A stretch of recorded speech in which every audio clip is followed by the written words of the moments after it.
It's easy to miss the faded wooden sign, the nondescript entrance on Southeast Stark and Sandy, but regulars know this place well. On a red tray atop a bucket, co-owner Sharon Ogata sets fresh tofu for a stream of walk-in customers. Other requests for area temples are large enough for full bags to be carried out to waiting cars. Ota Tofu has a following for a reason. It's the oldest tofu producer in America, still in operation since 1911. Saizo Ota started it to serve the many Japanese living and working in Portland. He made it the traditional way, stirring and pressing the beans by hand with only 3 ingredients: soybeans, water, and the Japanese coagulant nigari, or magnesium chloride, that turns soy milk from the beans into curds. When Saizo, his family, and 120,000 other Japanese Americans were ordered to an Idaho internment camp during World War II in the 40s, he locked the door of Ota Tofu, not knowing what would happen. He died there, never seeing the shop again.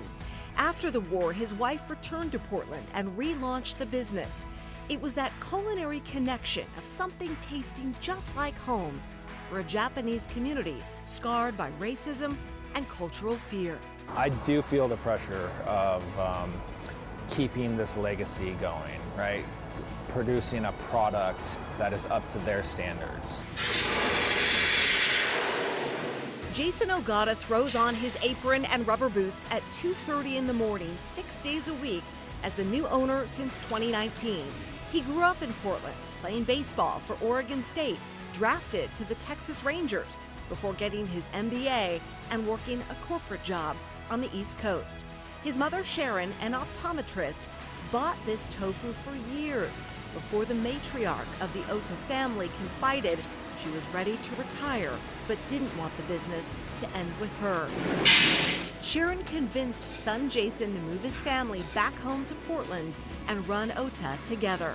I kind of knew that being a business owner is a lot of work. I did not know it was this much work. Ogata is in the facility cooking and straining the ground soybeans right along with his staff. A lot of the tofu manufacturers now, they just use a machine and mass produce tofu. And we can't keep up with that. How we do it and why we do it is because we think it makes better tofu. Ogata says never in a million years would he ever change the name to match his own. There's too much history and homage to pay to that generation 110 years ago. But so much has changed. Portland is a food mecca. Healthy eating, veganism, and melding food cultures has inspired chefs to use Ota Tofu on pizza, in Mexican or Italian cuisine, not to mention Top Chef is back. 15 of the country's best chefs have traveled to Portland, Oregon. being featured for an entire episode of the biggest chef competition show around. We want you to show off the versatility of tofu. Tournament style. To be on a national stage like that, it's a dream come true for a small business owner. Website clicks and emails from all over the country have flooded in, restaurants and home cooks wanting to use his tofu. But the authentic handmade process Ogata vows never to stray from means they can't go faster than the 500 blocks they make per hour. Somehow, he must scale bigger. It is always something that I have dreamed of ever since taking over this. I see it in our future.